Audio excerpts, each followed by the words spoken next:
الحمد لله حمدا كثيرا طيبا مباركا فيه مباركا عليه كما يحب ربنا ويرضاه جل جلاله وعلا نواله. Ramadan is supposed to be very ingrained in our minds and in our practice.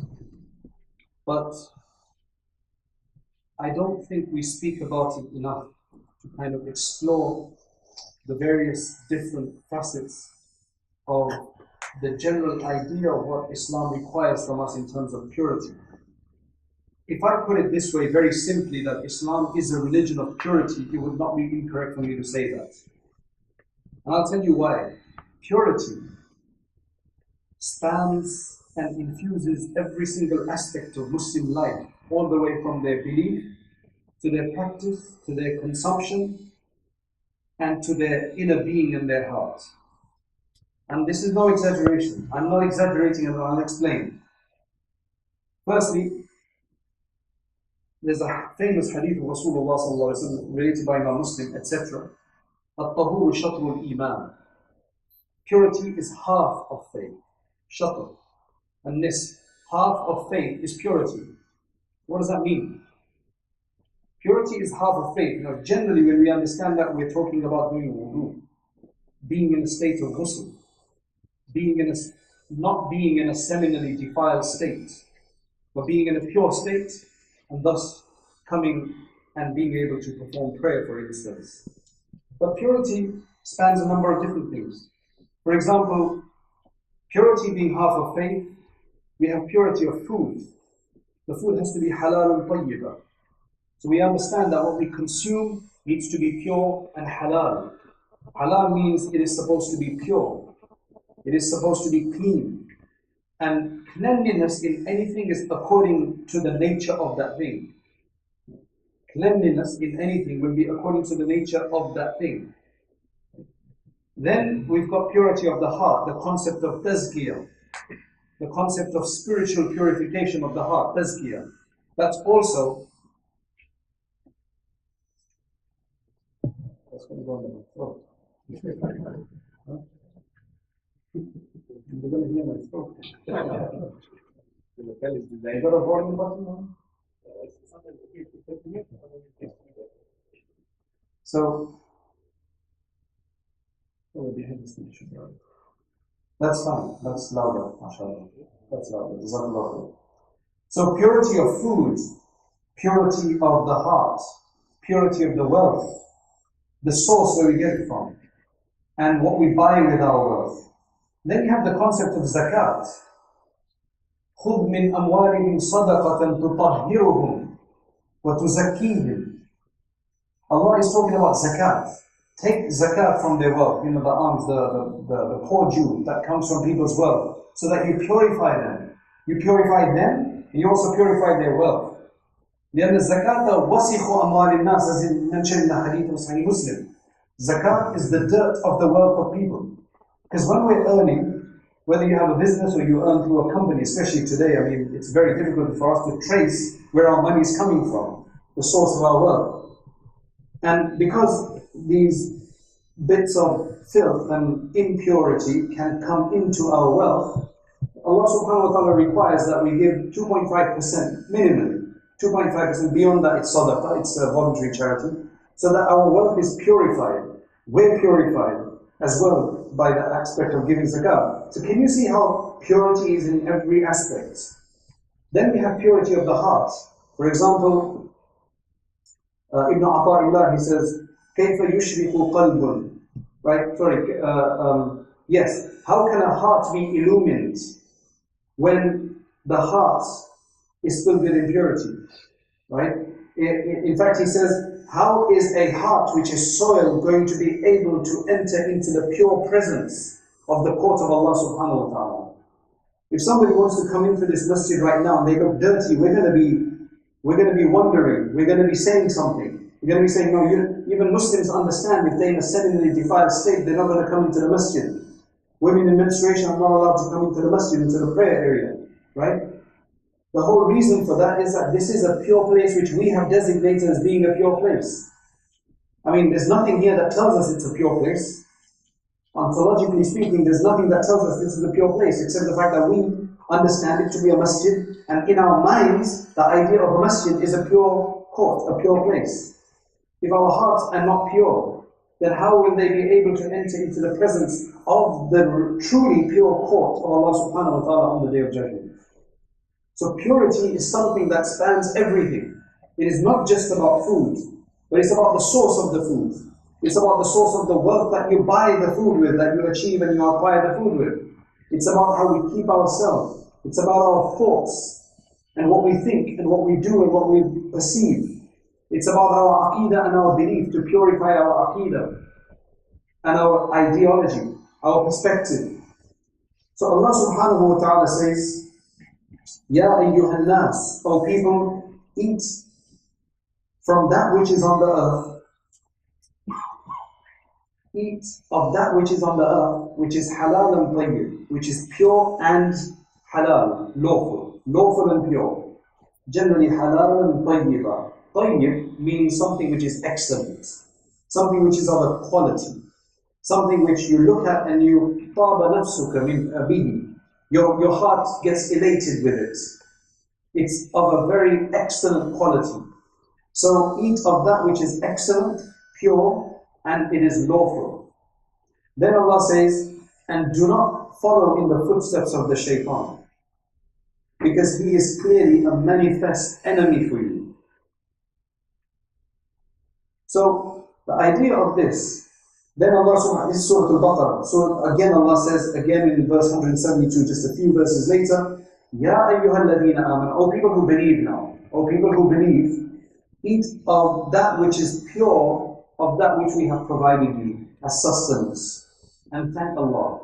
Thank Allah if it is He that you worship and that you express your devotion to. Then in Surah Al-Ma'idah, Allah subhanahu wa ta'ala says, they will ask, or they ask, مَاذَا أُحِلَّ لَهُمْ, what is permitted for them, what is lawful for them? قُلْ, tell them that for you the pure things have been made lawful. The pure things, not the khaba'ith, not the ugly things. And generally humans have a concept of what's ugly, generally speaking, and what is pure. Unless we get skewed by all the marketing, right? Unless we get confused by the misrepresentation. It's ajib how things are misrepresented for us. There's I don't know if you guys have this drink called Milo. Yes. Right? You guys have it? Yes. They have it in India, and they have it in other Western countries. How is it promoted here? As a morning drink or an evening night drink? Oh, here's both. Wow. Sorry? No, forget it's huge, but is it? Oh, it's sports here. Yeah. That's the third one. I didn't know about that. In India, they promote it as a healthy drink. So you have it in the morning, like for breakfast, and it gives you vitamins and everything. In South Africa and other places, it's a night drink. It's supposed to, give you a nice sleep. That's how they promote it.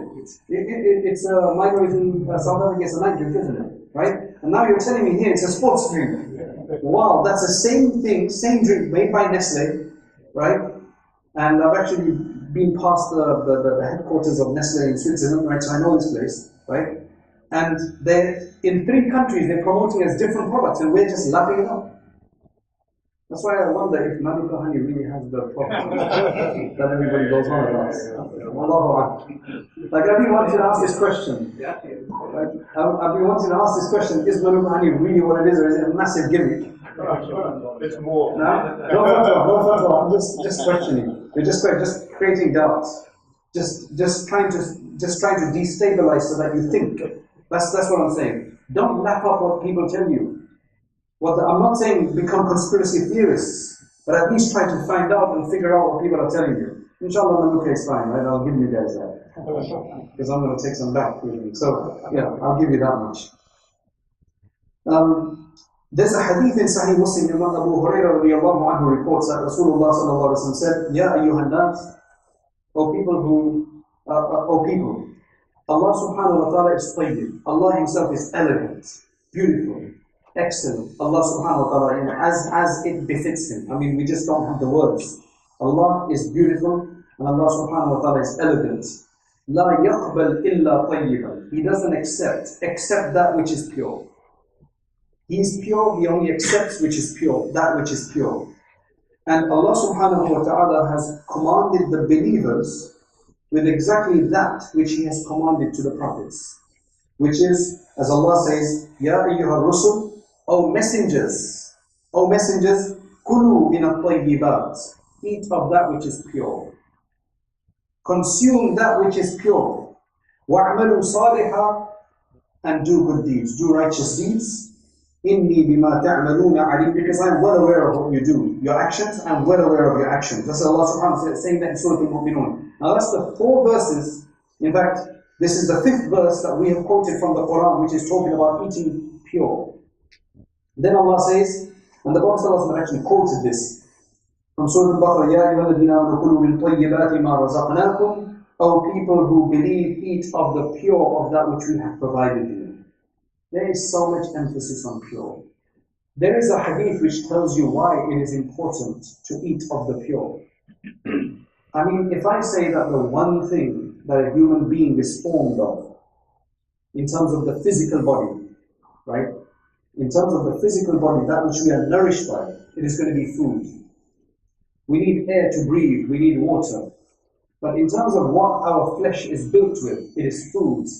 It is that which we ingest into from the age of infancy.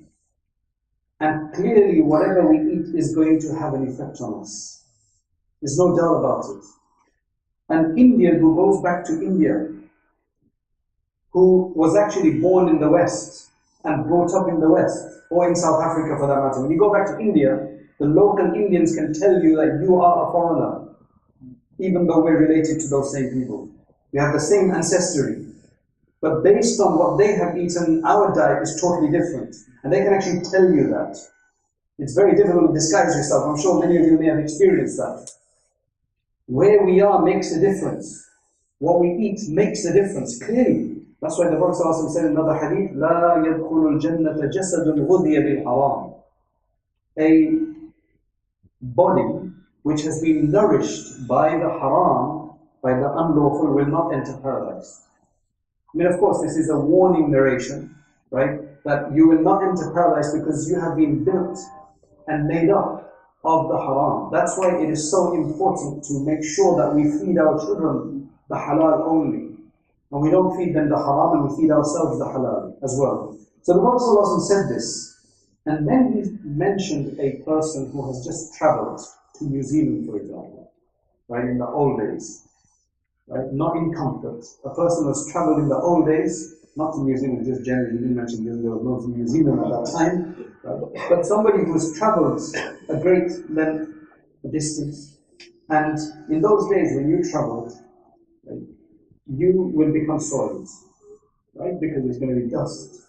And the normal amenities that we have today, we didn't have those in those days. So generally your hair is going to be all over the place, your clothing is going to be dust. Now that person, you know, when people go for traveling, people generally say, please make dua for me because you're a musafir. And the musafir's dua is accepted. One of the reasons why a musafir's dua is accepted is because he's in a vulnerable state. When you're traveling, right, generally speaking, especially in the earlier days, you will be in a vulnerable state. Your heart will have to be connected to Allah because you could be lost, you could be attacked.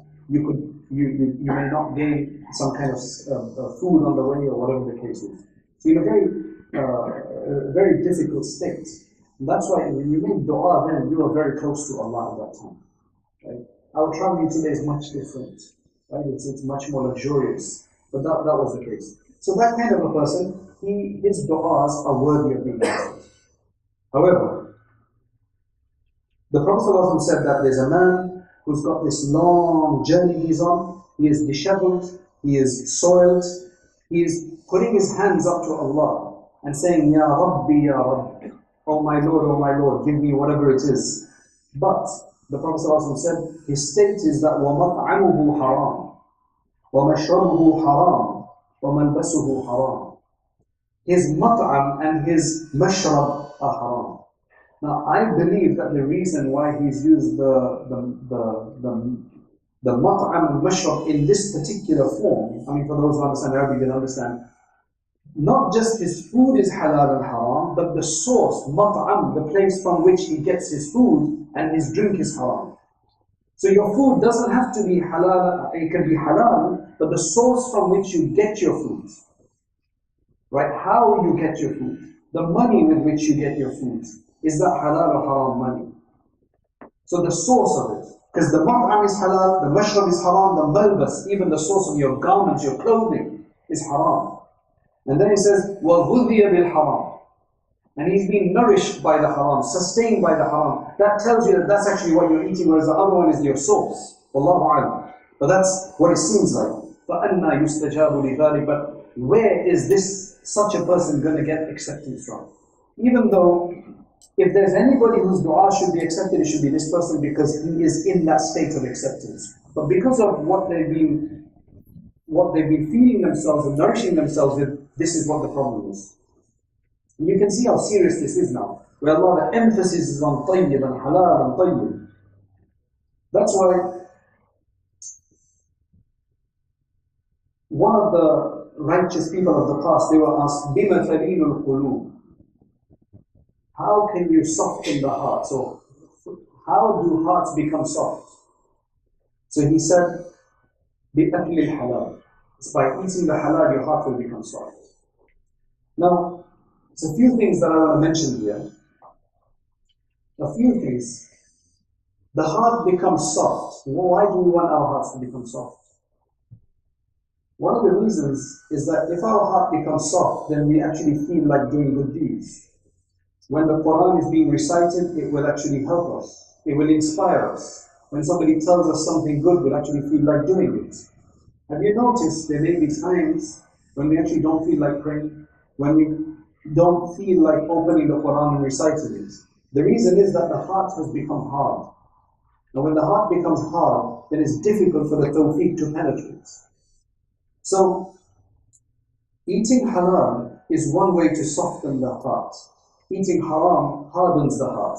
If you can't enter into hell, if you can't enter into paradise, then how is any kind of tawfiq going to be given to such a person who eats haram? That's why you can see the emphasis on all of these things. Now, when I lived in America, I was in California, in a place called Santa Barbara, which is about 2 to 2.5 hours away from Los Angeles. It's on the coast, and my masjid catered for about 60 miles of the coast. There were about 100 people that used to come for Jumu'ah. There was no halal meat store. I would have to go to Los Angeles to buy my meat. So I would go there maybe every 6 weeks to 2 months with a big cooler box, and then go and buy my meat. Right? I was still a meat eater then, right? So I used to do that. And I like to haggle my prices generally. Like I like to get a deal. I don't just like going to the first shop, as some husbands do. Their wife gives them a shopping list, they go into the shop and they just buy the first things, whatever brand it is. The wife will come and tell you off afterwards. Man, you need to look, it's this brand, you just bought any brand. I think I'm a savvy shopper. But there's one thing in which I never used to look at the price, which is halal meat. The reason is, Los Angeles is a big city. I used to go there and I had a friend there whose name was Mufti Lakhani. Right? Mufti Salim. I used to call him up on my way and I used to say, Mufti Saab, which shop should I go to this time? So he would say, okay, go to Jasmine on Sapalvida Boulevard or, you know. So I would go there and I would say, okay, this is what I want. He would give me a bill and I would just pay it. Close my eyes and just pay it. I couldn't, you know, you didn't have a choice. There wasn't any competition basically for halal meat. There was lots of halal meat. But then there's halal meat and there's halal meat.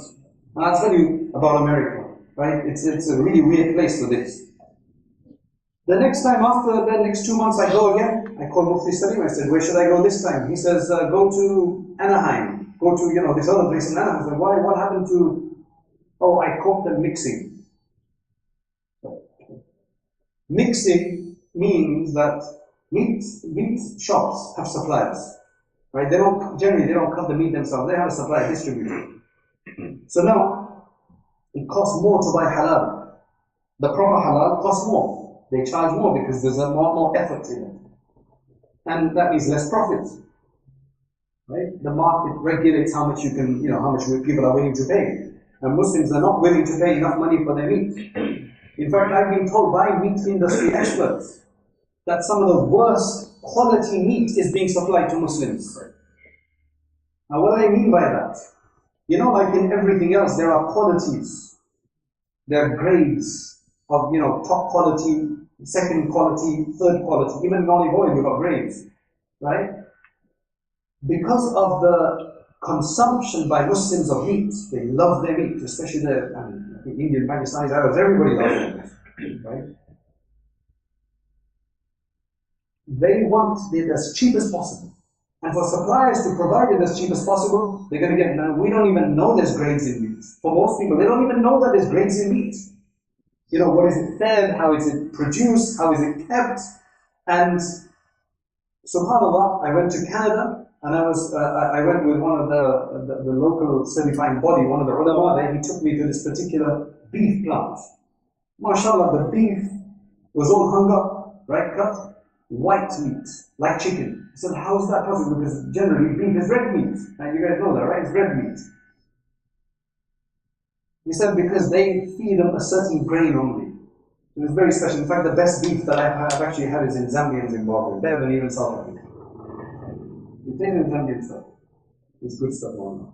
I'm telling you, I know South African food, right? It's good. But the Zambian Zimbabwe, you can't beat it. Right? It's one of the best I've tasted in the world. I haven't tasted New Zealand one yet. I don't want to, right? But I don't know how good it is, but I've heard it's good. But Allahu A'lam. Anyway, that's not the point. That's just to wake you up. Right? So, mixing means you will buy some halal, and the rest you will buy from another supplier. And then if anybody comes and asks, they say, look, this is my supplier, the fully halal one. That's what you call by mixing. There are so many people that do that. Now some people, they will not mix. They will just believe the distributor. The distributor will do the mixing. Because once when I asked him, he said it was the distributor who did the mixing. It is such a cutthroat market. In England, they've caught people selling what meat was it? Horse meat. Right? You can imagine what kind of, and then in Cape Town they've caught people selling all sorts of stuff, pork, as something else. It is such a lucrative market that the cheapest that you can supply, and we as the consumer, unfortunately have no idea. We just look at the label and we buy.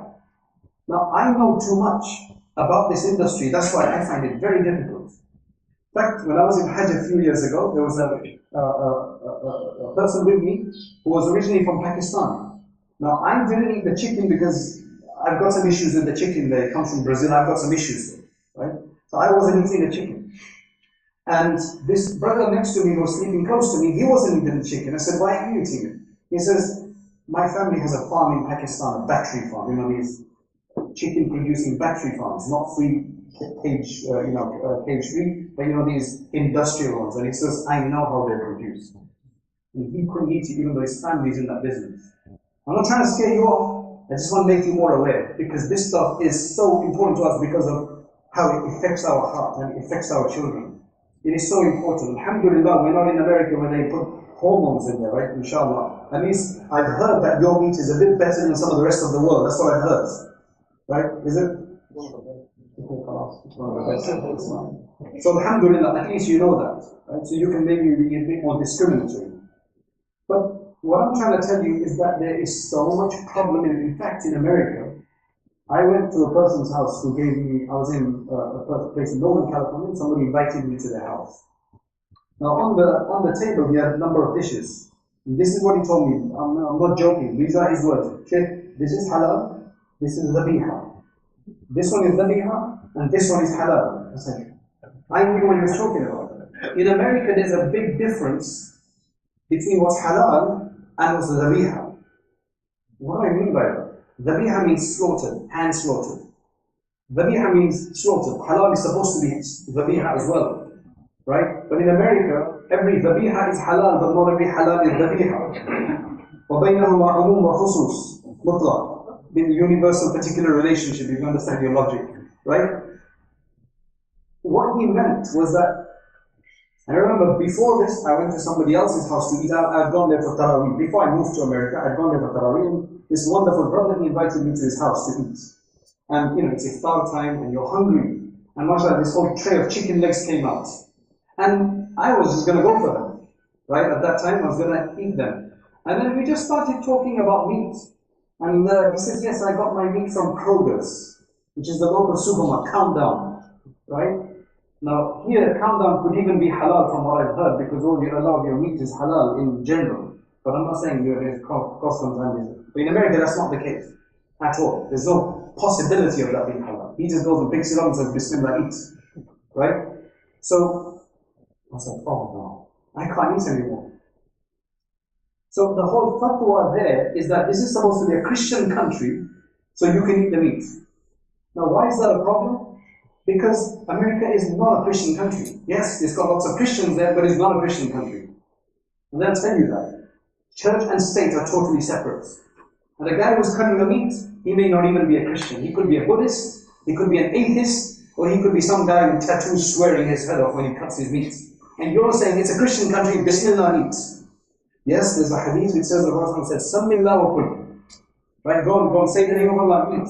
But he knew that that cheese was coming from certain Christians, and in those days, the Christians, as mentioned in the Corinthians, used to cut in a particular way which is very similar to the Islamic way of. You look in the Corinthians in one of the books of the Bible, you'll actually see that the way they're supposed to cut is actually supposed to be the way of similar to the way we do it. Right? And the Jews, obviously, they're very strict. Alhamdulillah, in England we have them, they're very strict. They're generally very strict. However, even in Jews, they have different firaq, different groups, different sects. You'll be surprised.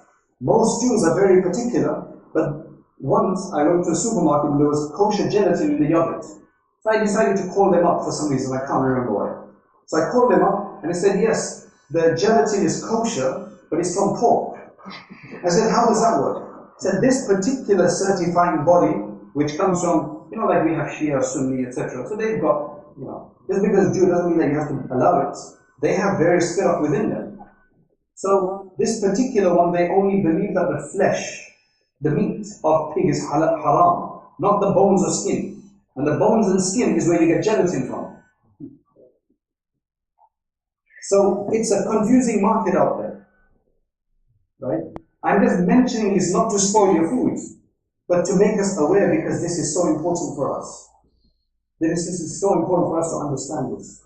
So he was saying basically, this is halal, meaning it's from the supermarket. And this one is dhabiha, which means it has been slaughtered by a Muslim. That's the difference. In fact, I've seen videos of this big company where they take the whole animal and just put them into the grinder. And that's where you get your burgers from. That's where you get some of your burgers from. The filet fish. Right? Has anybody had a filet fish from McDonald's recently? I had it a long time ago. Right? I don't know if you guys eat that here. But it is, I forget the percentage of how much of that is actually fish. The rest of it is actually filler material. Right? So when you eat it, it tastes actually very nice. It tastes like fish. You don't get like a big chunk of fish inside. It's a part of fish, but then there's a lot of filler material. This is the modern world we're living in. It's all about maximizing profits. That's what it is, and they will do whatever they can. Right? But alhamdulillah, I guess you guys are in New Zealand, and that makes a difference to a certain degree that at least your meat will be a bit better than other places. You still have to be a bit discriminate about it. Sahal ibn Abdullah at-Tustari, right, one of the great awliya of the past, he was asked, he actually said, he says, An-najatu fi thalatha. That success, or you can say delivery, right? That how you will be delivered from wrongdoing and how you can gain paradise, right? How you can be successful is in three things. Those three things, aklul halal. You must eat that which is lawful. Number two, ada'ul fara'id. Fulfill the obligation, because without fara'id, we're not doing the obligations. We have to make our 5 daily prayers, do our fast, otherwise we're not getting anywhere. Halal eating, fulfilling the obligations, and number three, iqtida bin Nabi sallallahu alayhi wa sallam. Following in the footsteps of the Prophet sallallahu alayhi wa sallam. Following the sunnah of Rasulullah sallallahu alayhi wa sallam. There was a man in the past, in the early 2nd century of Islam. His name was Al-Mubarak. Not Qasim. This is the Mubarak, right? No? You said second century. 3rd century. 14th century. Yes. Well, this is the amazing person is the father of Abdullah ibn al-Mubarak. And you know, Abdullah ibn Mubarak for me is one of the greatest individuals. A book called Sayyid al-Khatir. Sayyid al-Khatir is, I would say, is like a Facebook, right, which he wrote. Ibn al-Jawzi was in the 6th century. He died around the end of the 5 something, right? After Ghazali. Him and Ghazali are my two favorite scholars. Ibn al-Jawzi from Baghdad and Ghazali from Baghdad, rahimahumullah. So he's got Sayyid al-Khatir, which means captured thoughts. These are like posts, blog posts. He's going around somewhere and he sees these workers working, and he, has some idea about them, and he writes why, they're doing whatever. So he's got this one post. He said that Sabartul Ulama. He said he wanted to see from the previous scholars which of the ulama were able to combine between knowledge and amal to the highest level. Because he himself mentions in another place, right? If I have time, I'll read it to you. It's in the Saviors of Islamic Spirits. I've got those books here. He wanted to be a master of everything. Because he believed that if you are only a master of jurisprudence, but not a master of the Quran, then you couldn't be a master of jurisprudence either. Because all the ulum are linked, all the sciences are linked. But then he complains, he says, if I try to focus too much on my learning, then my worship, that suffers. Now if I want to enjoy my night tahajjud, then this is going to suffer. Then he says, I also have to worry about my family, my earning. I also like good food, right? And he says to combine between all of that and get perfection is the most difficult thing.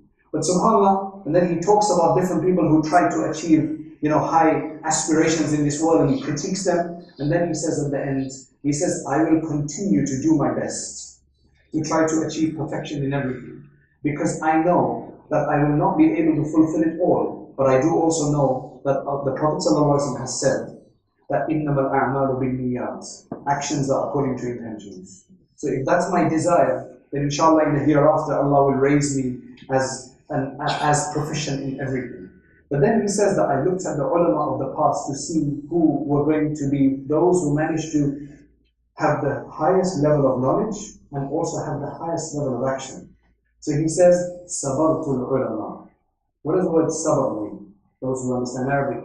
What does the word sabar? No, I know what I'm saying. That's sabar. That's sabartul ulama. But you don't do sabartul ulama. Exactly. Sabr. This is sabr. As-sabr al-taqsim as in usul fiqh. Sabr means to investigate, to assess, to kind of look at everything encompassing, to try to get to the bottom of it. So he says, I looked at all of the ulama of the past. He'd written a whole history book on all the ulama al-muntadam, right? Fi tarikh al-ummah. So he says, I found 3 scholars, this is his opinion, who have combined between the highest levels of ilm and amal. You know who the 3 were? The first one, without doubt, Hassan Basri rahimahullah. Because Hassan Basri rahimahullah, subhanallah, if you read his biography, it's in the Saviors of Islamic Spirits, right? He was, if you read tafsir, you will see Qala al-Hasan, Hassan says. If you read fiqh, he has opinions in fiqh. He has opinions in everything. In fact, the Mu'tazila became the Mu'tazila because they left him, right? Wasil ibn Ata, i'tazala anna al-Wasil, etc., etc. He is a master. When it comes to amal, also a master. Some of you may have seen the 70 prayers for forgiveness. Very profound. They're from Hassan Basri. Anyway, that's him. Number two, you'll be surprised, right? Sufyan al-Thawri, rahimahullah. He is a great muhaddith. He is a great muhaddith, a great faqih, right? But not many people know this about him. According to Ibn al-Jawzi, he says Sufyan Thawri is the second person who believes combines between the two. And the third person, which I have no disagreement with, is Imam Ahmad ibn Hanbal. Allahu Akbar, if you read the biography of Imam Ahmad ibn Hanbal, you will see the knowledge he had, but also the taqwa he had. It's said about Imam Ahmad ibn Hanbal, the purity of his intention.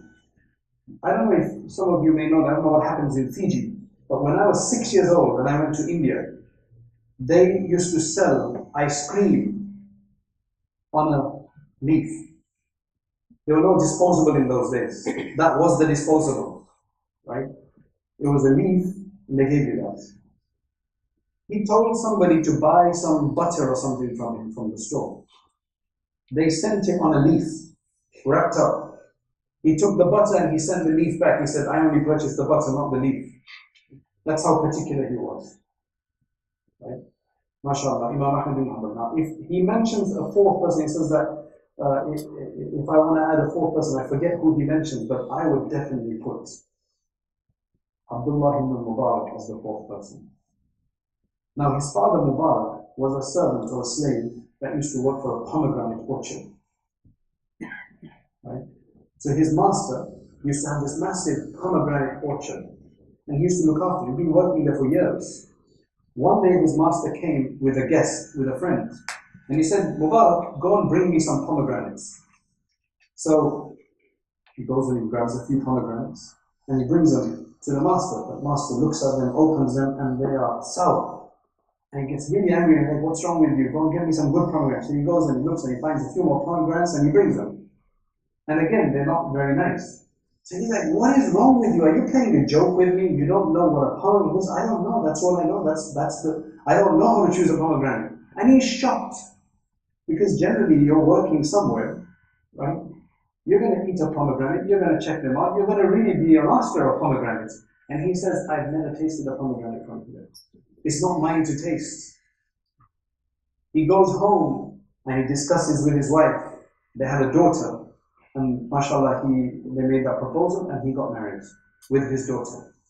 From him comes Abdullah ibn Mubarak, one of the greatest mujahideen, one of the greatest ulama, muhaddithin, amazing individual. I mean, I've got a whole talk about him, which I gave at Imperial College in London. It's on zamzamacademy.com. The students there were so amazed by him as to what he achieved. Because not only was he a great alim and a scholar, but he was one of the wealthiest people of the time. And the kind of generosity that he showed at that time was amazing. Then there's another story. Imam Bukhari's father, Ahmad ibn Hafs. Right? Ahmad ibn Hafs relates, and he's a great narrator, and he's a great muhaddith. He says, دخلت على أبي الحسن. I went to visit Abu al-Hasan, the father of Imam Bukhari, on his deathbed. يعني Ismail, Walid al-Imam al-Bukhari. He says, I went to visit him. And his father said before his death, he was saying, لا أعلم من مالي درهما من حرام. I don't know of a single dirham, a single silver coin from my wealth that is haram. I just guaranteed you could say that I don't know a single wealth. Can we say that? Right? I mean, it's difficult because of the economy we're living in. He says, وَلَا دِرْهَمًا مِنْ شُبْهَةٍ. Right? Not even a dirham of doubt. Forget clearly haram, not even a dirham of doubt. So, Ahmad ibn Hafs says, فَتَصَاغَرَتْ إِلَيَّ نَفْسِي عِنْدَ ذَلِكَ. I felt so small. You know, when I heard this, I was like, how can we achieve that? وَقُلْتُ وَصَلَاهُ الْآبَاءِ يَنْفَعُ الْأَبْنَاءِ. It's, Allahu Akbar, it's this righteousness of parents that will certainly benefit their children. You want your children to be the next Salahuddin and the next Umar ibn Abdul Aziz and the next great person. It has to start at home. All of these things have to start at home. Recently I was talking to a very influential friend of mine, and he told me something that just really amazed me. I've never thought about it like that. He said a righteous woman as a mother is so important that she gives about 15 to 20 years of head start to her children to the road of wilayah. Because the father is generally out doing work. It's the mother who gives the greatest benefit by carrying the child, nursing the child, teaching the child, putting him to sleep, etc., etc., etc. If that woman is a righteous woman, she will have given this child 15 to 20 years of those formational years already on the road to closest to Allah subhanahu wa ta'ala.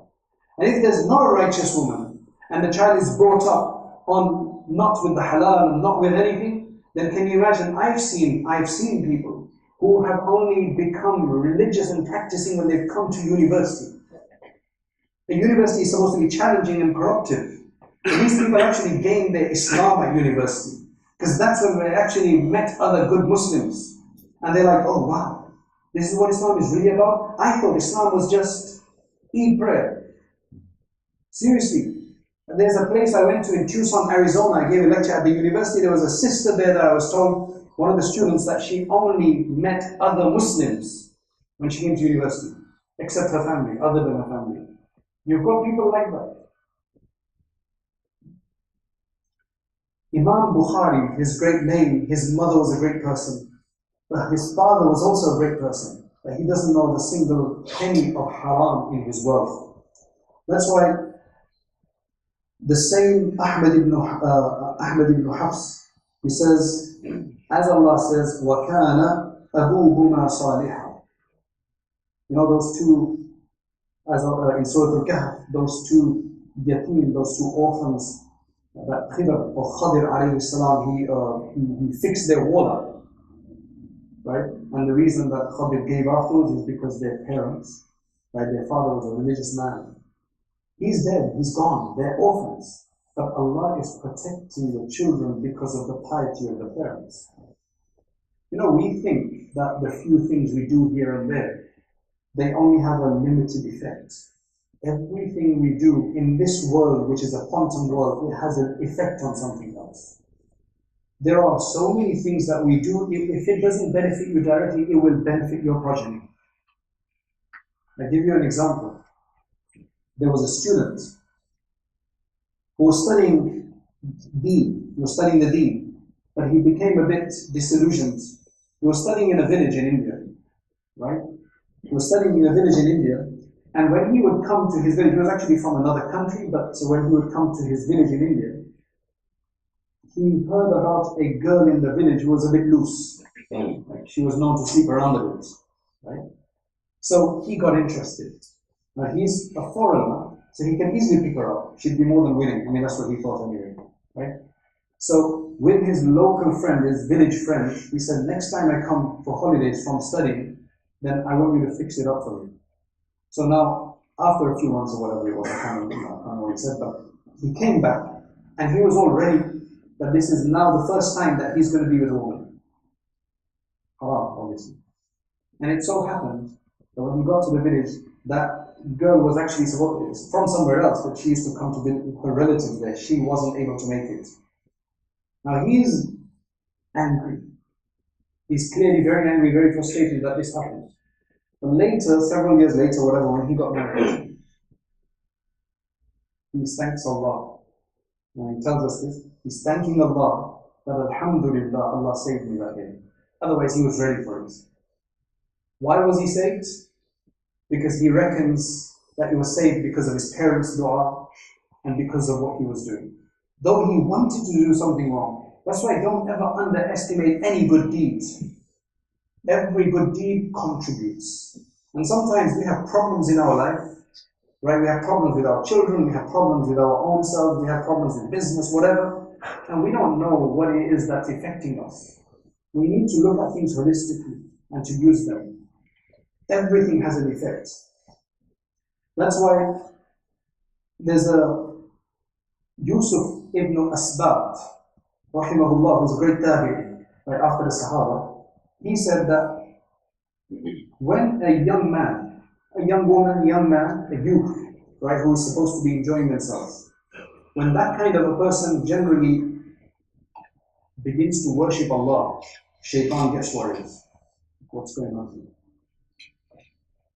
You know, in some Arab countries, I won't mention the name, but I was told by the people who used to live there, alhamdulillah, the regime has changed, that if your light was on at Fajr time, you'd get a knock on the door the next day. People under 40 were not allowed to go to pray in the masjid. I don't know why. Like they're scared. He says that likewise, when a youth becomes interested in the deen and starts worshipping, Iblis says, right now, Iblis, he has to work out how to mislead this person. Now, the first question he asks is, انظروا من أين مطعمه. Just go and check where his food is coming from. Meaning, what is his source of food? What is his source of wealth? فَإِنْ كَانَ مَطْعَمُهُ مَطْعَمُ سُوءٍ. If his source of wealth is evil and haram and wrong, then he says, دَعُوهُ. Leave him alone. You don't need to worry about him. لَا تَشْتَغِلُوا بِهِ. You don't need to waste yourself with him, waste your time with him. دَعُوهُ يَجْتَهِدْ وَيَنْصَرْ. Let him keep trying and making the effort and making the hardship in his worship. فَقَدْ كَفَاكُمْ نَفْسًا. He is sufficed to by himself. Basically, by the fact that he eats from haram, all of this is going to waste. We all want to get close to Allah subhanahu wa ta'ala. We all worship. We're all sitting here today on this Sunday afternoon. Why else are you sitting here? Why else are we here today? Because we want to be close to Allah. There are hundreds of things that you could have been doing at this time. The reason we have come here, right, taken this hour out, is for the sake of Allah subhanahu wa ta'ala. Something has to happen, something has to benefit. And now if we're letting out, and then the shaitan laugh at us like this because we're maybe involved in some kind of haram transaction or haram consumption or haram food or whatever the case is, then what a sad fact that is. In fact, there's a number of things that are just points of thought. Many of us are from countries like the Indian subcontinent, or Egypt, or wherever else people are from. Now maybe Fiji, I haven't been there, but maybe that has a very similar climate to India. So maybe that's fine. But New Zealand is very different. England is very different. America is very different. Now this is a bit controversial what I'm going to say, but it's just something to think about. Here we eat the same kind of foods, use the same kind of masalas, right, that we were used to in the subcontinent. But we don't work in the same way in the fields. Ours are office jobs. And then we wonder why we have a problem. Maybe Allah created certain fruits, like the, what's your name? What was that? Fijoa, there you go, mashallah, you're proud of the fijoa. There's a certain reason why it's created here. Manuka is here. Maybe there's a benefit for it locally. And again, this needs a lot of study yet, right? This needs a lot of study. There's just something to think about. There's a lot of things like this. The other thing, for example, is that we eat so many foods with so many additives, right? And then some people say, we're only going to take natural medicine, like Unani medicine or Ayurvedic medicine, like, the pure herbal stuff, and it doesn't work on us. We've stuffed ourselves with chemicals, and then we want to use a natural medicine to combat that chemical. How is it going to work? That's why we need to take allopathic medicine, which is the normal chemical medicine, because that has been formulated based on the trials they've done in human beings, based on the food that we consume. If you're stuffing yourself with additives, then we know what we're stuffed with. If we're having a pure diet, then natural medicines will easily work on us, inshallah. Then your haldi will work for you and your garlic in the morning will work. Alhamdulillah, I have to say that for the last over 10 years I haven't taken antibiotics. What I do is, it works very well. Take a big clove of garlic, and you get organic garlic, alhamdulillah. Crush it, add some honey, manuka honey even better inshallah, right? First thing in the morning on an empty stomach, put that in your mouth, it's difficult. Right? Put that in your mouth and drink it with water. Your stomach will burn. In about 2 to 3 days you'll be sorted. I'm not joking, when you get the cough, you come back from Hajj, you have a cough, sore throat, and it doesn't go, and the doctor stuff you with antibiotics, alhamdulillah, it's worked. Right? But I'm just saying, these are all things to think about. Because all of this modern industry, genetic modification, and all of this agro changes in the world, seeds that only germinate once, super seeds, right? They want to control the seeds with that. So you have to buy from a certain company, it only works for 1 year, then after you have to buy again, and they're expensive. All of these things are modern ideas that some have got goodness, but then there's also a lot of greed behind some of this stuff. I'm not a conspiracy theorist. So, going back to the beginning, Islam tells us about halal consumption. Islam tells us about purity of the food we eat and the source of the income that we have.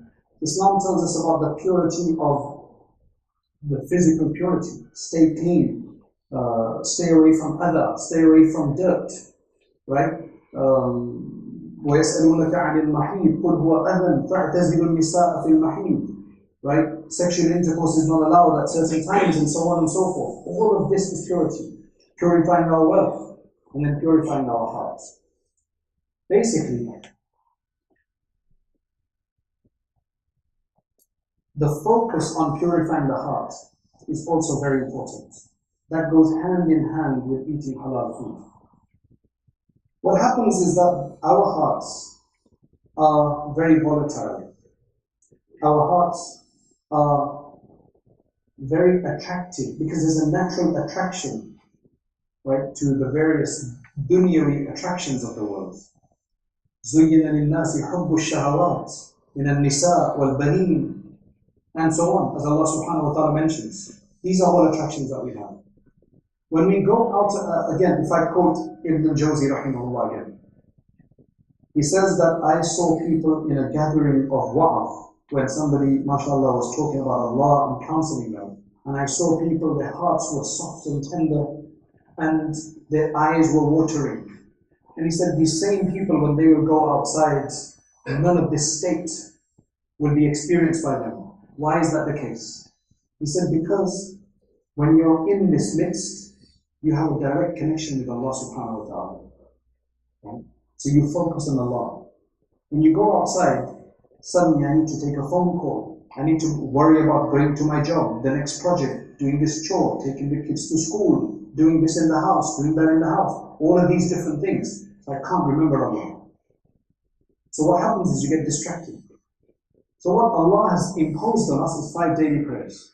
As an obligation, you must pray 5 times a day. Why should you pray 5 times a day? Because that forces us to come away from the distractions and reconnect ourselves with Allah. Because He's our creator and we're supposed to be always connected with Him. وَمَا خَلَقْتُ الْجِنَّ وَالْإِنسَ إِلَّا لِيَعْبُدُونَ. I've only created the humans to worship Me. So at least you get that 5 times a day. So if we then come back and we think 5 times a day, we actually worship Allah subhanahu wa ta'ala, then at least for that moment, those distractions are supposed to go. But unfortunately, they encroach on us even in our prayer.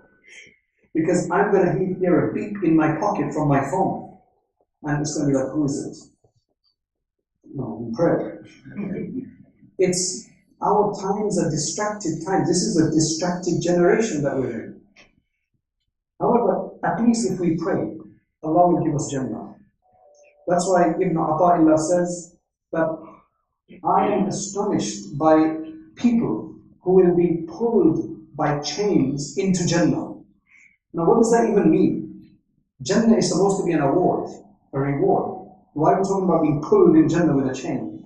It's because the people who at least just pray because it's obligatory upon them, because it's imposed by Allah upon them, and that is out of the rahmah and mercy of Allah. That if we forget Allah by not even praying once a day or 5 times a day, then we won't get Jannah. Allah wants us to have Jannah, so He says, look, at least pray 5 times a day. You better pray 5 times a day.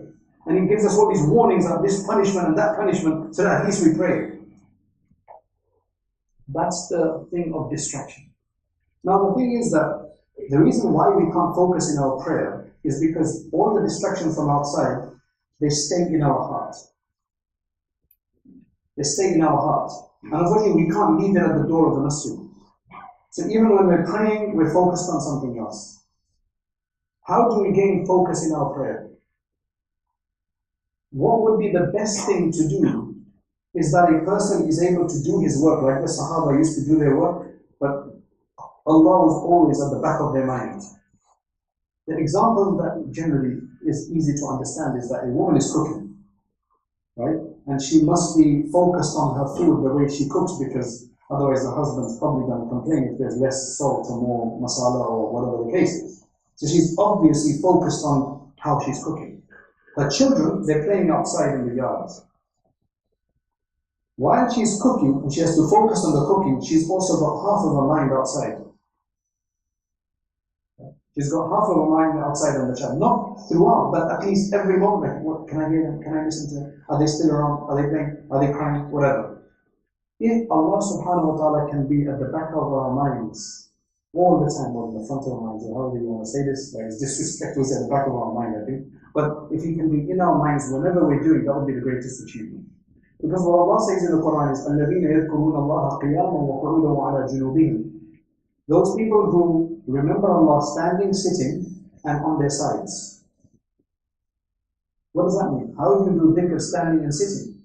We understand sitting down and saying, oh, Subhanallah, Alhamdulillah, that's dhikr. What we're talking about here is that you're in a constant awareness of Allah, what they call wuquf qalbi, an awareness of Allah of the heart all the time. Our hands are on the actions and deeds, but our heart is connected to Allah subhanahu wa ta'ala, we're remembering Him. That will then help us in all states. How do you get that state? The way to get that state is the halal food, for one thing. Because if that's prevented, then we have, that's like putting a lock on your phone and then trying to figure the phone out. Right? That's basically what it is. Number two, how to remove the dirt from the heart. As the hadith of, the Sahih hadith says that every time a person sins, they get a dot on their heart. How do you remove that dot? The removal of that dot is by the adhkar, by the dhikr of Allah. Subhanallah, Alhamdulillah, Allahu Akbar, but mainly La ilaha illallah, to remember Allah. Dhikrullah is the polishing of the heart. Dhikrullah is the purification of the heart. Again, a concept of purification. We have to be holistic about this. So the concept of purification of the heart. Now, historically speaking, I just want to, we don't have much time, but I just want to mention this because this was actually supposed to be mentioned yesterday, or yesterday's discussion about love for Allah and, tazkiyah, purification of the heart. So I just want to mention this in my last talk here, before I leave tomorrow in Auckland. So I just want to mention this point. Over the course of our history, different ulama, different mashayikh, they came up with ways that were effective in making people close to Allah subhanahu wa ta'ala and dealing with the distractions of the world. Right? You can call him Zuhad. Abdullah ibn Mubarak was a Zahid. Abu Layth al-Samarqandi was a Zahid. In fact, Imam Abdullah ibn Mubarak has a book called Kitab al-Zuhd. Right? Al-Muhasibi, he was a Zahid. Later, Sheikh Abdul Qadir Jilani is a great Hanbali scholar of Baghdad. Again, 6th century. He comes to Baghdad after Ghazali leaves, rahimahullah. Imam Ghazali passed in 505. And Imam Jilani was born before that, but he was there in Baghdad and he started giving his dars. And a huge number of people used to come to listen to him. So many people make tawbah. Now what happened is, he felt towards the end of his life that, mashallah, all of these people are benefiting. How do I carry this on? So he decided to get a few of his students, his special students, and to make them take a pledge with him, give him bay'ah, as we call it, that you will do X, Y, and Z, make tawbah, and you will, make sure you make your salat, and etc., etc. And then he sent them to different parts of the world. So from that time, you had what you call a formalized form of Sufism or Tasawwuf, right, that went around, right? Now he's a great Hanbali scholar. Ibn Taymiyyah, rahimahullah, had great respect for him, right? Because Ibn Taymiyyah came at least a century later, right? So what happened over the course of that is that people then started focusing and calling this concept called Tasawwuf or Sufism. It's supposed to be purification of the heart.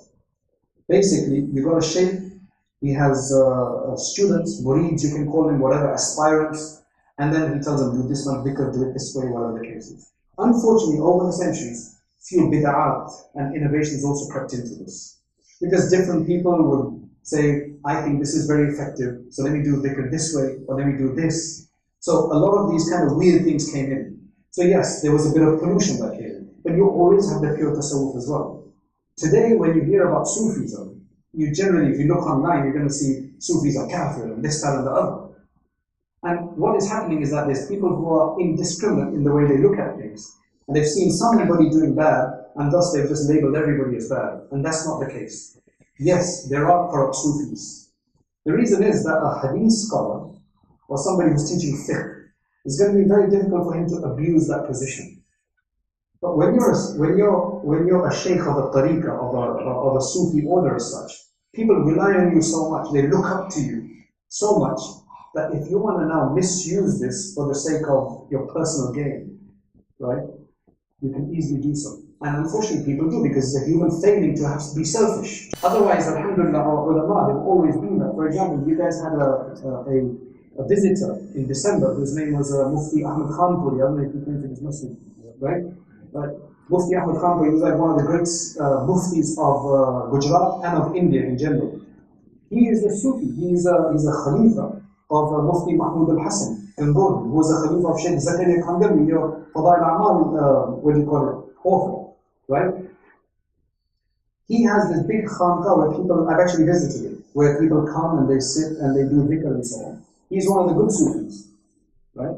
So, the Tasawwuf, I just wanted to clarify because I've been hearing during my course of my stay here that there's a lot of confusion about this in the community. But what I want to say is that there's the good and there's the bad, and then there's the ugly. Do you know what I mean? There's the good and bad. Do not discount the good because of the ugly. Do not give a bad name to all. But you have to be careful because, as I said, that there have been corrections that have come, but then there's always been the pure and the orthodox. And again, whatever our ulama, they tell us, they direct us to, that's what we take. Right? That's what we have to be very careful about. That's the way you sift out these things. But without the dhikr of Allah subhanahu wa ta'ala, you will not get pleasure in your prayer. Because the prayer is supposed to be aqim as-salat li dhikri, establish prayer for my remembrance. We start prayer and our mind goes somewhere else. How are you going to gain the concentration? How are you going to remember Allah subhanahu wa ta'ala?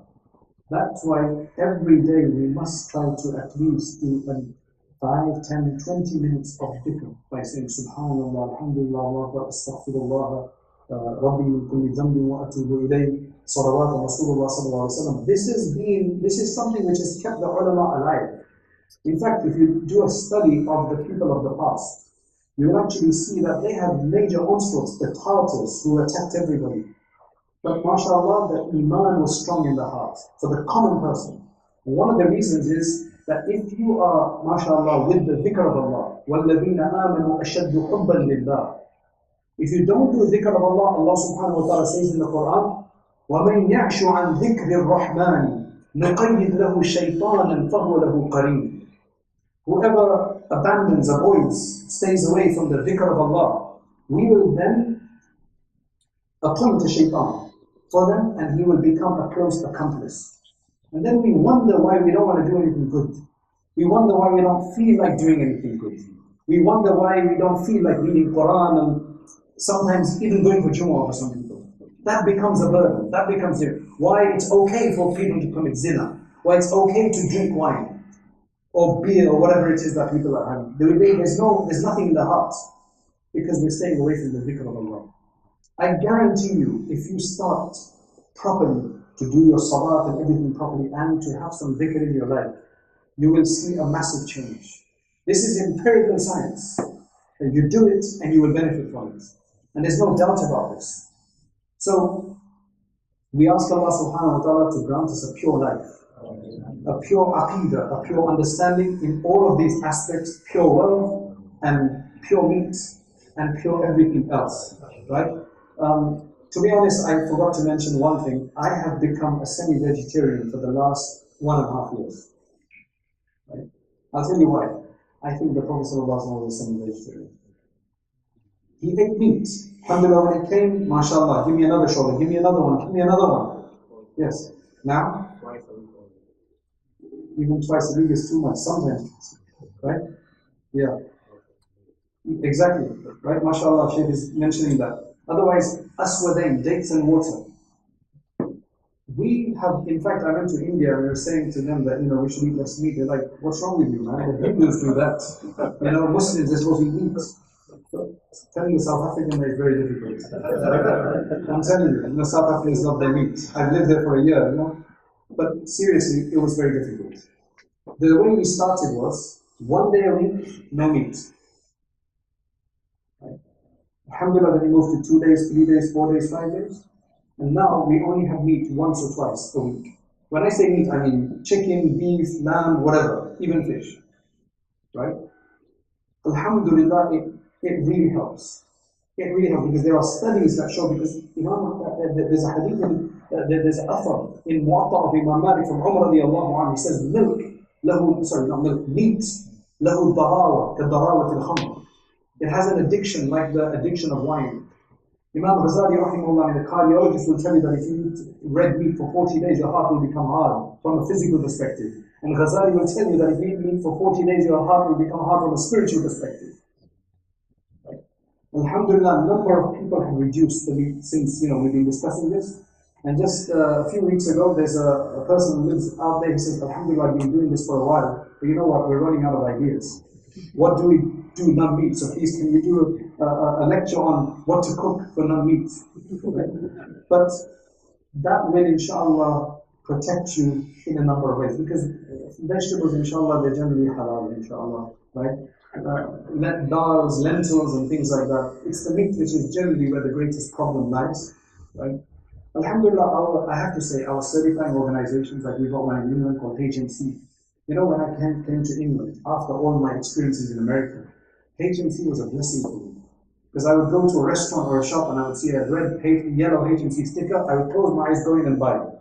Because all the sin is on them afterwards. Right? They made mistakes, everybody makes mistakes, no perfect system in the world, but we have to obviously give credit where it's due, that at least someone's trying. You guys are lucky that you actually even have a theonis. Because there are countries like America where they don't have this. So much ikhtilaf as to what's halal and what's haram. And many of European countries, the same thing. It's only England, Canada, Toronto, and here and maybe Australia that has some idea. Obviously, they probably make mistakes, they've had issues, but alhamdulillah, it's still a God blessing that you've got that institution in such a small community. So we ask Allah subhanahu wa ta'ala to take them from strength to strength, correct them, and we ask Allah subhanahu wa ta'ala to assist us. Inshallah, we'll make that time for